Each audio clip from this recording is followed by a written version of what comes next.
ತರುವಿನ ನೆರಳು ಕೊಡುವಂತ ಸುಖವು ಕೊಡುವನು ಕೃಪೆಯ ದಿನವು.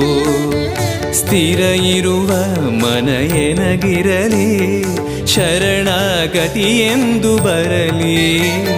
ಭಗವಂತನ ಪ್ರಿಯ ಮಗನಿವನ ಸಾರಿ ಬದುಕು ಇರಲಿ.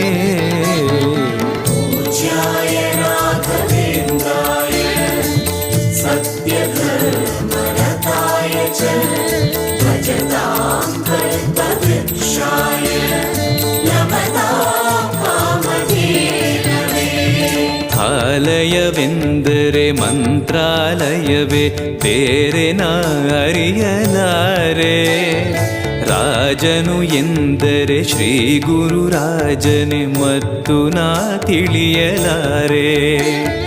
ಆಲಯವೆಂದರೆ ಮಂತ್ರಾಲಯವೇ ಬೇರೆ ನಾ ಅರಿಯಲಾರೆ.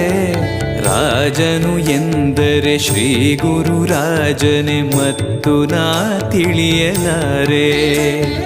ಸಾಗರವ ಭವ ಸಾಗರವ ದಾಟುವ ವೈರಾಗ್ಯ ಕೊಡುವ ಶಾಶಿರದ ಹರಿನಾಮವನ ಜೀವದಲ್ಲಿ ಇಡುವ.